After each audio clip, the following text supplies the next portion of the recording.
bi ab avion militaire. Jeunesse Tambacounda est-ce que am ngeen liggéey?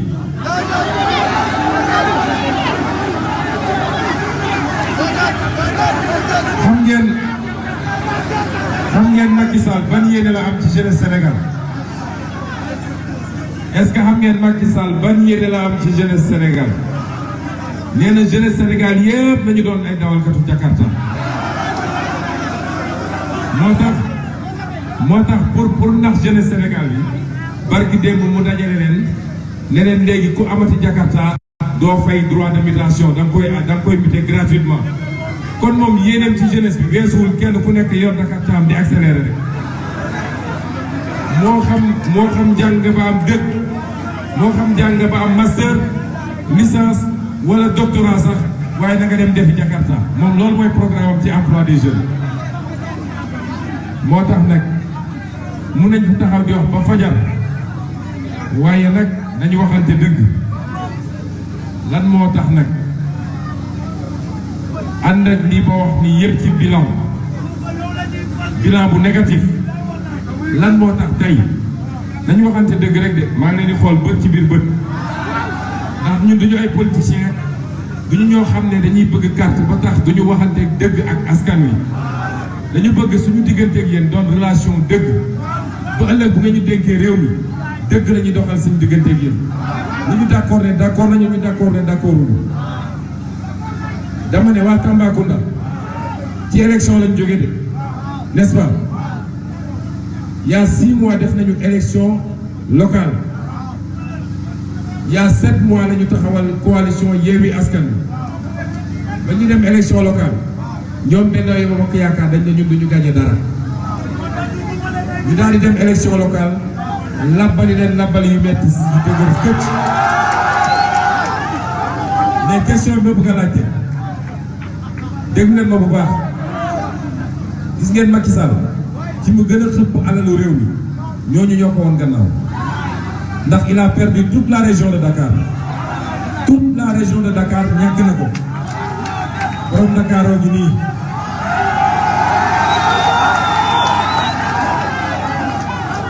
ma ne leen les 5 départements de Dakar Macky Sall dañ ko faa duma ba mu dugg ci suufu lal bi à part Dakar deuxième bi nga xam ne en termes de population mooy Mbacké ñu jàpp ko Mbacké làbbali ko fa ba mu nooy nepp nga dellu si ñëw Thiès ñu dóor ko fa dóor yu métti nga dem région de Ziguinchor ba mu daj ñu massacré ko fa waa léegi man li may laaj pourtant yi ma lim nii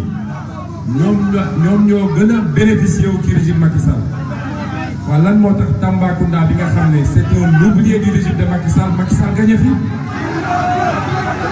non nañu waxante dëgg rek non dégg ngeen ma xam ngeen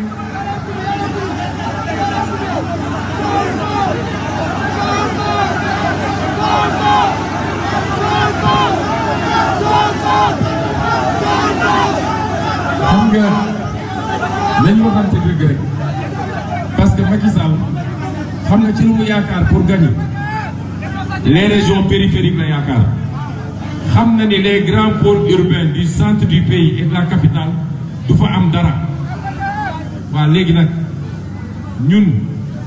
ñi nekk ci région périphérique yi ci laa bokk man waaye kenn waruñoo gën a bëgg suñu bopp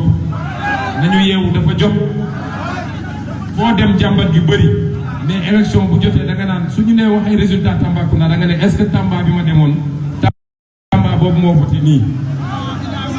kon kenn ku ne ci ñun na jël responsabilité bi yéen ñi nekk fii taxu leen ma wax de xam naa ni yéen vous êtes conscient des enjeux waaye liggéey bi nag tey day commencé c'est pas parce que les présidents de la conférence des leaders ñëw nañu rek Tamba yëpp génn déedéet bu ñu jógee fii dañu bëgg a liggéey bi commencé porte à porte c'est pas parce que Khalifa ñëw na Déthié ñëw na Cheikh Diagne ñëw na Ousmane Sonko ñëw na Maïmouna Bousso ñëw na ñëpp génn bu loolu weesoo ku nekk demaat toog remplaçant ñaata fan moo ñu dese ci campagne bi maximum 10 jours bëgg ngeen jël engagement fii avec nous ñun duñu lekk duñu naan duñu nelaw on sillonne le Sénégal yéen Tamba rek lañ leen dégg dañoo bëgg ngeen def la même chose ku ci xëy le matin jëlal say spécimen wax ma la Tamba commune kese de fii moom xam naa ni mokk na mais à l'intérieur du département dem leen fekki les électeurs waxtaan leen ak ñoom lépp nga xam ne ñoom ñu ngi koy essayer construire il faut déconstruire ça parce que li ma leen wax ni doy na mandarga pour doy na campagne pour ñu bañ a jox Macky Sall Assemblée nationale. Les régions ñooy la clé de cette élection de ces élections législatives ce n'est plus Dakar Dakar ñun dañ koy gagner facilement man maa leen ko wax fii incha allah Mbacké dañ koy gagner Casamance waxatuma xam nga lan mooy enjeu bi mooy fii Tamba fële Kédougou fële Matam fële Dagana Saint-Louis les régions là mooy suñu enjeu léegi yéen a yor les clés du barrage définitif au troisième mandat de Macky Sall léegi nag fu may jëm mooy lan mooy bilan Macky Sall dafay ñëwoon ak ay nitam ñu ñëw def seen campagne 2017 ne jox leen ko majorité assemblée ngeen jox ko waaye def nañu 5 ans ci assemblée nationale bi à part xeex assemblée saaga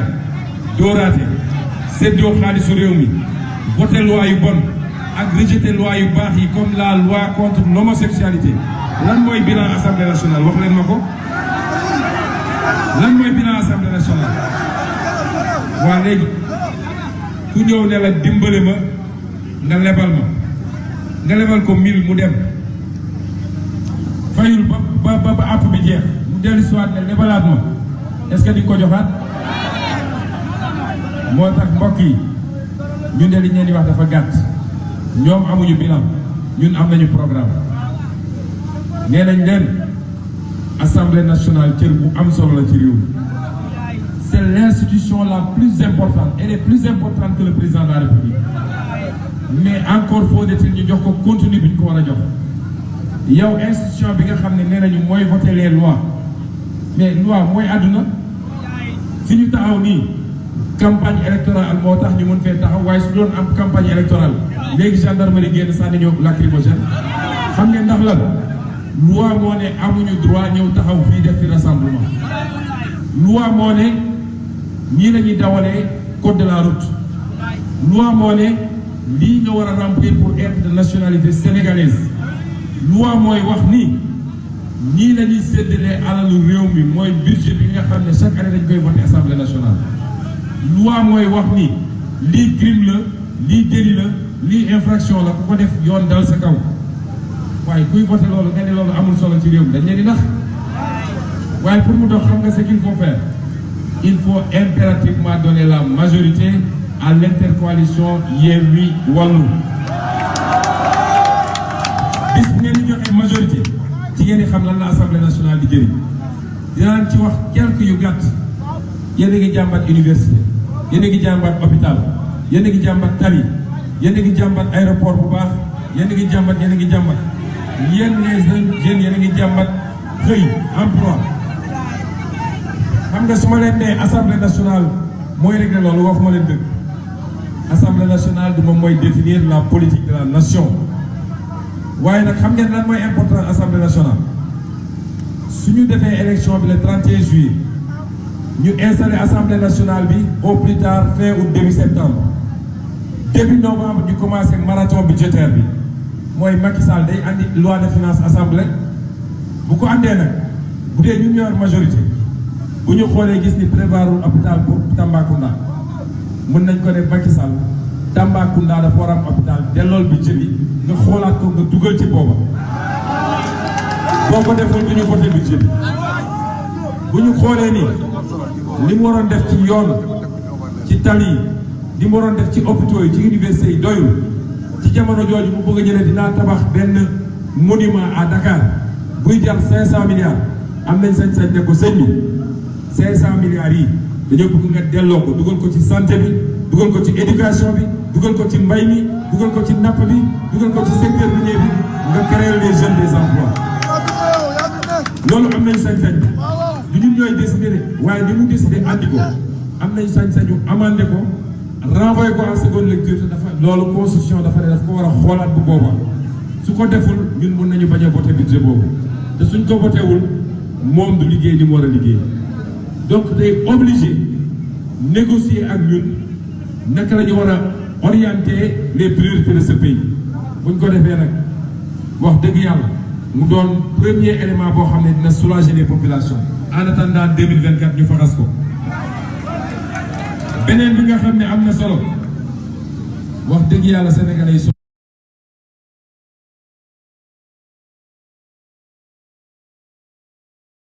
nañu sénégalais yi sonn nañ de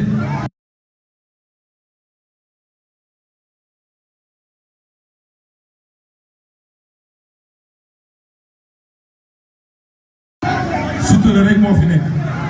kersa moo fi nekk jom moo fi nekk fulla moo fi nekk ñoom nag amuñu fulla amuñu kersa amuñu jom ndax ku ñu wóolu ba dégg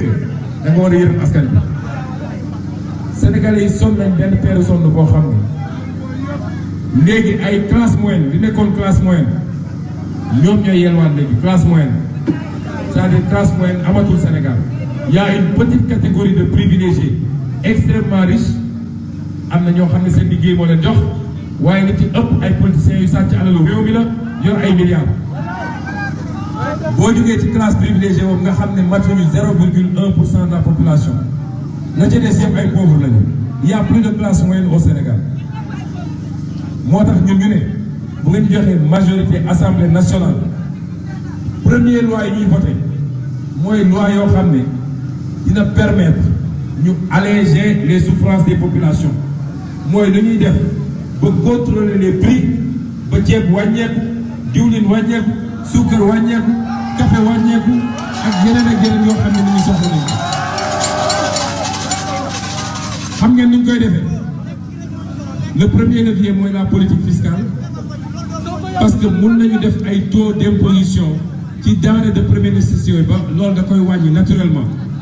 mais le deuxième mooy le contrôle économique parce que amatul ci réew mi kon li ma leen di wax nii dafa am solo kii wax na consommer local mais nooy consommer local s'il y a pas de production locale bu dee Macky Sall 2017 la ñu promettroon autosuffisance en riz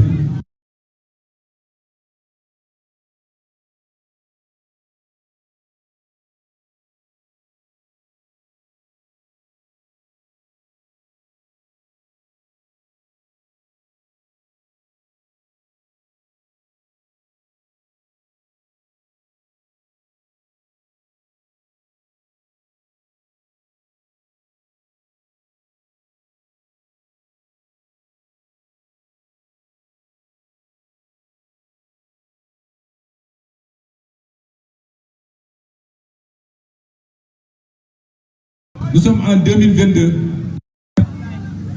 parce que li mu waroon orienté ci crédit ci mbay mi defu ko kon mbokk yi enjeu yi ñun ñëpp xaalis bi nga xam ne ils l'ont volé du trésor public dañuy xaaroon des 3 jours ñu commencé distribuer de l'argent loolu doxatul à Dakar doxatul à Mbacké doxatul à Ziguinchor doxatul à Bignona doxatul à Thiès warul dox fii à Tambacounda parce que les gens de Tambacounda c'est des gens dignes wax Tambacounda wax dignité wax fierté kon bu ñu nangu ñu pervertir suñuy valeur lii bu ngeen ko defee su ngeen defee li ngeen war a def je vous garantis que waxu 3e mandat jeex Sénégal le 31 juillet xam ngeen kenn bëggul 3e mandat am kenn bëggu ko est-ce que xam ngeen ni bu Macky Sall amee majorité assemblée nationale il va saisir le conseil constitutionnel pour son 3e mandat est-ce que xam ngeen ko léegi nag on a une arme boo xam ne moo gën a efficace génn di xeex ci mbedd mi mooy nañu fexe ba le 31 juillet mu ñàkk assemblée 3e mandat kenn dootu ko fi dégg te bal du tàkk kenn du gaañu du ñu tëj kenn est-ce que d'accord ngeen ci loolu donc c'est ça les enjeux de ces élections Yewwi Askan Wi c'est pas un simple slogan je vous jure yéen waa Tambacounda que si vous nous faites confiance ñu yeewi Tambacounda yeewi Sénégal yeewi Afrique. Je vous remercie. Merci beaucoup.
Waaw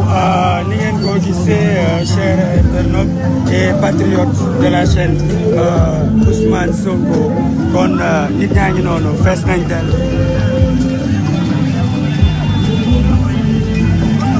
nit ñi fees nañu del bëri nañ macha allah le discours du président Ousmane Sonko mën nañ ko résumer ci li nga xamante ni moo di l'appel au don de soi pour la patrie mooy jeunes yi nañu génn nañu dugg ci village yi battre campagne mais aussi nañu liggéey ci li nga xamante ni moom moo war a tax ne Yewwi Askan Wi am la majorité à l'Assemblée nationale une majorité synonyme de li nga xamante ni moo di opposition bu am doole opposition buy jël les devants pour régler une bonne fois li nga xamante ni moo di situation wu dëkk bi te mën nañ wax ne jamono yi Tamba bëri na nit macha allah ñoo ngi war a dem fi nga xamante ni moom moo di Kédougou waaye comme ni ma leen ko waxee rek diggante Tamba Kédougou y a d'autres localités incha allah dinañ fa taxaw saafonte ak askan wi saafonte ak ñi nga xamante ni ñoom ñoo nekk ci dynamique bu Yewwi Askan Wi di leen fàttali rek que nos équipes techniques desale nañ li nga xamante ne moo di dañoo signalé page du président Ousmane Sonko daanaka am na ñoo xam ne dañuy saboté bu baax a baax mooy waa boor bee ñi ngi leen di ñaan saa yu live bi déclenché rek mettez ngeen joxe kër yu gën a bëri après ngeen partagé parce que dafay permettre li nga xamante ni ñenn ñi jot notification yi ñu teel ko jot parce que live bi ñuy seetaan mooy live bi ñu gën a seetaan ci Afrique jamono yii nii mooy live boo xamante ni moom la ñu gën a seetaan ci Sénégal loolu kenn waxantewul ko sax mais même Afrique mooy live bokk na ci live yi ñu gën a seetaan te suñu mbokk yi nekk ci diaspora yi nekk feneen dafay am solo ñu xam ak ñu gis lii xew Sénégal jamono yii nii donc loolu la ñuy jéem a lijjanti ñi ngi leen di bàyyi ngeen dund ambiance bi tuuti ba ci kanam ñu xool naka lañ koy liggéeyee.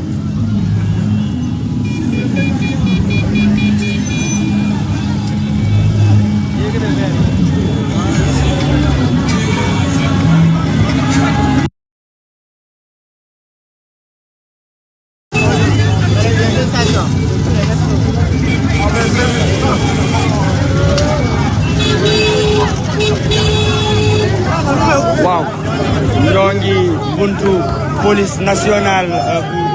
police bu Tambacounda am na loo xamante ne jot ngeen ko dégg sànq certainement ci loolu noonu la ñu nekk on va revenir la police est en train de barrer le convoi du président Ousmane Sonko ak waa Yewwi Askan Wi am na suñu benn agent sécurité boo xamante ne ils veulent l'interpeller donc ci loolu lañu nekk nii police bu Tamba ñoom ñooy waaj a liggéey loolu ak nu mu mënti demee daal dinañ ci dellu si waat ki nga xamante ni moom mooy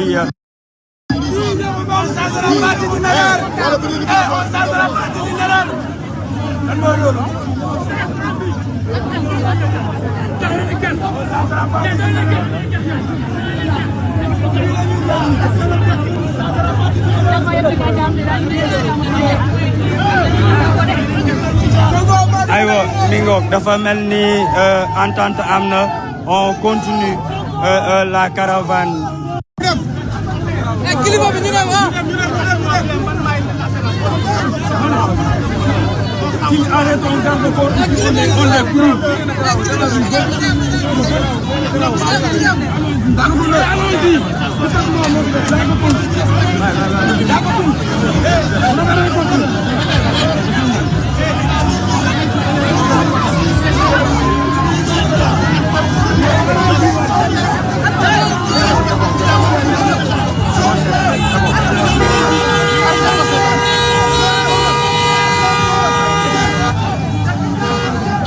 waaw mi ngoog caravane bi continué na. caravane bi continué na donc ñu continué aca boog.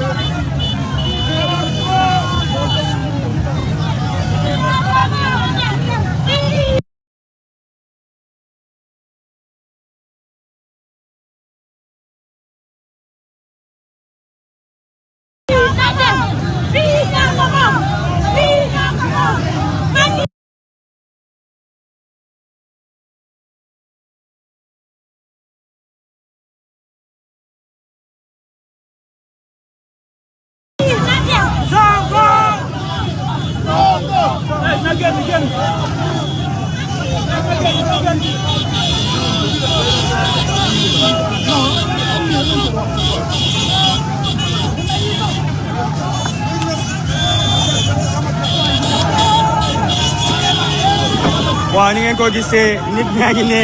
ca kanam a kanam di xaar président Ousmane Sonko.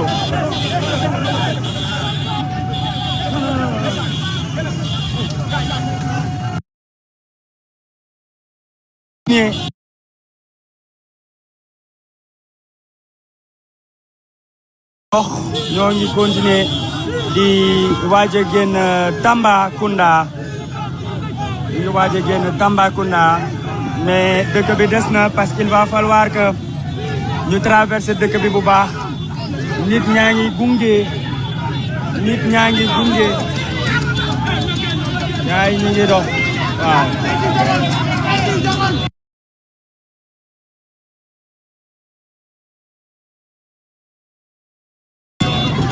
nit ñaa ngi dox nit ñi dañoo bëgg président Ousmane Sonko génnaat waaye Kédougou ñu ngi ñuy xaar te jegewut dañu def noonu rek ñu gunge ba ñu génn Tambacounda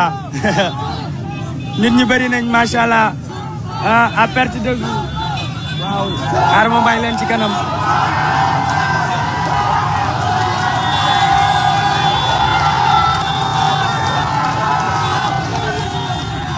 voilà comme nit ñi nee nañ na génn président Ousmane Sonko génn na léegi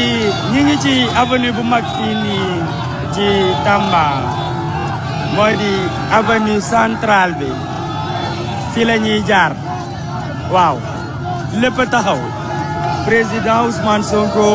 ak leader Yewwi Askan Wi